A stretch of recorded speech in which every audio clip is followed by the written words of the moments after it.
السلام عليكم ورحمة الله تعالى وبركاته. كما وعدتكم إن شاء الله نشارك معكم اليوم الصفوف الصحي طلبا للعديد من المتتبعات ديالي وللكليانات ديالي. قبل ما نبدا معكم الوصفة غنوري لكم المكونات المستعملة. هنا كما كتلاحظوا معايا عندي الدقيق الشعير. الدقيق ديال الشعير من بعد ما كنحمروا على في الطنجرة اولا في الفران كما بغيتو، وكنبقى نحمروا تقريبا واحد 25 دقيقة وانا كنخلط عاد كنغربلو. من بعد غنشارك معكم اللوز. هذا اللوز بالقشور ديالو البلدي كنمسحو مزيان بواحد الرقيعه فازكه وكنعملو يتحمر في الفران بقشورو وكنطحنو حتى كيطلق الزيت ديالو. هنا عندي البندق 250 غرام حتى هي محمره ومطحونه، وغنستعمل فيه حتى اكاجو. وبالنسبه للناس اللي ما كيعرفوش الا اولا حبوب الدخن فهو هذا بدورو كنغسلوه ونقيوه وكنحمروه في الفران اولا في واحد المقيله، ومن بعد كنطحنوه. نبداو على بركه الله مع المقادير. بالنسبه هاد الصفوف هذا كما قلت لكم غيكون صحي ان شاء الله مليون في المئة، طلبا العديد من الاخوات المتتبعات ديالي في نفس الوقت الكليانات ديالي. عندي هنا كما كتلاحظوا معايا الشوفان اللي استعملت 400 غرام من الشوفان ما يعادل 2 طيسان. طبعا حمرته في الفران وطحنته وغرب. هنا عندي زلافه من الدقيق القمح الزرع الدار اللي كيكون عندنا حبوب كنجيبوه كنغسلوه ونفرشوا له صابونه في السطح ونيبسوه نديوه المطحنه بيدنا ونطحنوه ونغربلوه. هو هذا ذوقتني صاحبتي. هذا الزرع الدار فرينه اللي كيكون صفيفر كيحمق. وعندي هنايا زلافه عمره من الدقيق اللي قلت لكم د الشعير. كنشريو هذا الشعير وكنحمروه وكنغربلوه.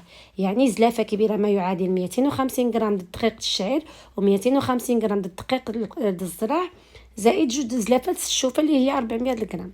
عندي هنايا البندق 250 غرام من البندق اللي طحنته شويه وخليته باين مهرمش شويه. وعندي 250 غرام من اكاجو حتى هو محمر، جبته ناتورال ما كيكونش مملح، حمرته شويه في الفران وطحنته خليته شويه مهرمش. عندي هنا نص كيلو من الزنجلان حتى هو غسلته ونقيته ويبسته حمرته في الفران وطحنته مزيان حتى طلق لي الزيت ديالو. وعندي نصف كيلو من اللوز حتى هو بقشورو كما وريتكم في اول فيديو، طحنته حتى خرج لي الزيت ديالو. هذا الصفوف كما قلت لكم مقوم صحي جا كيحمق. نتوما غتشوفوا المكونات. عندي هنا تقريبا واحد 150 غرام من الزنجلان حب بالحبيبات ديالو حتى هو منقي ومحمر. غنحتاج 2 معالق كبارين من هذه حبه حلاوه، 2 معالق كبارين. طبعا حبه حلاوه كتكون حتى هي منقيه ومغسوله. 2 معالق كبار من زريعه الكتان حتى هي كنمسحها وكنصهطها شويه وكنطحنها مزيان في الطحانه. هادشي كامل عندنا فوائد غذائيه عاليه. عندنا 2 معالق كبار من إلان اللي هما حبوب الضغط، طبعا معروف القيمه الغذائيه ديالو لهشاشه العظام. 2 معالق كبار من القرفه المطحونه البلديه، و2 معالق كبار من النافع البلدي حتى هو مغربل ومطحون. وهنا زيت واحد 150 غرام الزنجلان اللي خليته شويه كذا واقفه بحال اللي مهرمشه واقفه باش تبان نفس الصفوف ديالنا. وضفت تقريبا واحد نصف زلافه من اللوز بلا قشور محمر ومهرمش. عندي هنايا 4 حبيبات المسك الحره مدقوقين وقبيصه من الملح تقريبا واحد ربع ملعقه صغيره. وطبعا عملنا زيت الزيتون لان السيده اللي طلبت لي قالت لي ماشي مشكل تستعمل فيه زيت الزيتون، كاين اللي ما كيبغيش يستعمل فيه الدهنيات كيبقى الاختيار لكم. وبالنسبه للتحليه نعمت هذا السكر بانيلا، سكر القصبي انتغرال. يعني انتغرال هو بحال اش غنقولوا المهم ناتورال طبيعي 100% وانتغرال.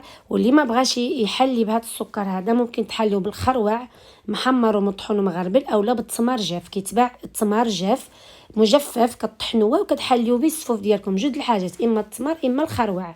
انا ضفت غير هذا السكر صافي لان ما بغيتش نستعمل عسل في وسط الصفوف ديالي. انا نقول لكم علاش. نبداو على بركه الله. في واحد القصريه اولا في واحد القصعه كبيره غنخلط المكونات كامل اللي ذكرت، وغنخلي لكم ان شاء الله المقادير تحت صندوق الوصف باش ترجعوا وتعملوها سكرايب وتخليوها عندكم. المهم ضفت هنايا الدقيق، ضفت هنا الشوفان، نافع، حبه حلاوه، اي حاجه اللي قلت لكم دابا. عاد كنخلط المكونات كاملين. هاد السفوف اخواتي صدقوني عنده واحد القيمه غذائيه عاليه جدا، صحي 100%، ما فيه حتى شي مواد حافظه او مواد دهنيه من غير زيت الزيتون. وزيت الزيتون كنعرفوا انها زيت صحيه 100%، ما مستعمله فيه لا زبده لا سكر لا حتى شي حاجه. وهذا كان بناء على الكليانه ديالي، الزوج ديالها فيه السكر، وقالت لي اكرام ممكن تعدلي السفوف سبيسيال بهاد المكونات هادو وما تعملش فيه السكر. فداك السكر بانيلا هذاك انتغرال وصحي وماشي محلى. ممكن تعوضوا اخواتي الناس اللي في المغرب، اذا عندكم الخروع جيبوه طحنوه وما تعملوش السكر، ولا عندكم كما قلت لكم التمر المجفف كيتباع مطحون. صافي غنعمل المكونات ديالي هنا كما كتلاحظوا معايا، وغنبقى نخلط الكل مزيان بهذه الطريقه هذه. وعندي في داك السكر كما قلت لكم بانيلا اللي غيسقسيني عليه اخواتي، كيتباع في ميركادونا وكيتباع حتى في ليدل. هذا سكر اللي كيكون قصبي، كتكون انتغرال بحال عنقلود الزرع، بحال السكر د الزرع. المهم غنخلط هنايا، ولكن الصراحه هاد الكسيعه ما عطاتنيش التحريك. بغينا نعملوا الزاز ولكن والو. دابا غنبدلها في واحد الطنجره باش تعطيني الطوع، باش نبقى ندلك مزيان ونخلط هاد المكونات كامله ان شاء الله. المهم خلطت، قلبت الصفوف ديالي في هذه الطنجره هذه بلديه تقليديه.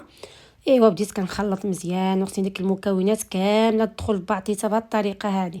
من بعد غنضيف هنا نصف لتر من الزيت. هاد المكونات كامله استعملت نصف لتر من الزيت، زيت الزيتون، يعني تقريبا واحد الكيسان حتى 3 العنبه، كيسان د العنبه من 2 حتى 3 حسب. دابا كيعجبكم شاحط غتخليوه شاحط، كيعجبكم هكذا ميدم مجموع كيبقى ميدم مجموع. صافي المهم هنايا راك من الرياضه ودليك مزيان والعريك باش ديك المكونات كامله كيدخل فيها ديك اليدام ديالها كتنسجم معنا، وما خصنا نبقى حتى شي حاجه بوحديتها. هانتوما كتشوفوا بدا كيتكور معايا، بدا كيتجمع، ولكن باقي غنزيد ندلك. انا قلبته هنا في الكسيعه ديالو، فتبارك الله ما شاء الله. هانتوما كتشوفوا رجع كيحمق. السبب انني ما بغيتش نعمل العسل، هي قالت لي عمل له العسل، ولكن هذا الصوف غيمشي بعيد، واذا عملت له العسل غينشف معاها في الطريق، وغيبقى واحد المده حتى العسل صراحه كتنشف الصفوف وكتخليه بحال كيتكتل. حنا ديما كنعملوا العسل في الصفوف ديالنا، ولكن هذا انا نقول لك كيفاش غنعمل له العسيله باش يبقى لا محافظ على ديك الطراوه ديالو، وما يبشي معاها وما يتكتكش المهم عرفتوني، باش ما يوقعش ديك التكتلات في وسطو كيبقى بحال الكويورات. المهم انا غنوزن لها، هي طلبت مني 2 الكيلو، انا غنوزنوا لها دابا حاليا. وهانتوما غتشوفوا القيمه الغذائيه ديالو، الصراحه كيجي كيحمق. هنا انا كملت، هانتوما كتلاحظوا، وغنضيف هنايا العسل. حتى وزنت عاد عملت له العسل باش ما يتقاسش الميزان، عملت لا كيلو 100 تقريبا ولا كيلو 200. دائما كنوفي الميزان، اللهم يمشي ديالي عند الناس ولا الناس يبقى عندي يوم القيامه تحسب عليه. حتى وزنت عاد غنزيد العسل، لان العسل طبعا ثقيله وغادي وزن وغتكمل غيجي الميزان ثقيل. فانا حتى وزنت الصفوف بوحديتو، حتى داك التشوبينه كنوزنها فيها 40 غرام. تقولوا شي اكرام ما كدوزنش التشوبينه ولا ما كدوزنش ديك العلبه البلاستيك، انا وزنتها. عاد كنعمل ديك 2 معالق د العسل من الفوق، وغنزوقو هنايا بشويه د اللوز واكاجو والبندق. علاش عملت العسيله من الفوق؟ لان كما قلت لكم الزوج ديالها فيه السكر، ولكن ماشي مشكل، العسل قال لك ياكلوا، وعملته لا غير من فوق باش ما يتكتلش معاه في الطريق، لان غيمشي بعيد وباش يصبر له. هادشي ما كاين اخواتي. كنتمنى هذا الفيديو هذا يستحسنكم ويعجبكم، ما تنساوناش من التعليقات. هانتوما كتشوفوا ما شاء الله وزله كيلو 269. دائما كنوفي يدي كنقول اللهم يمشي ديالي عند الناس ولا يبقى الناس عندي. صافي كنشد هاد العلبه هذه بهذه الطريقه هذه كما كتلاحظوا، وغنعمل التيكي ديالي. طبعا كنختم الخاتم ديالي مطبخ اكرام العالمي، وغنلويه في السلوفان ان شاء الله، وغنعطيه للكليانه ديالي. المهم وهذا اللي شاط لي انا زوقته بهذه الطريقه هذه. طبعا انا عملت بالزايد باش نخليه لي نتقوت به في رمضان، باش ربي يرزقنا الصحه والعافيه. كنتمنى ان شاء الله يعجبكم وينال استحسانكم. وطبعا قبل ما نختموا الفيديو، انتم كتشوفوا القوام ديالو مجمعلك غير من التقطيعه، يعطيك الخبر كيحمق فنيون. وكنتمنى ان شاء الله يعجبكم وتجربوه وتقوتوا به في هذا الشهر الكريم، ومن غير رمضان عملوه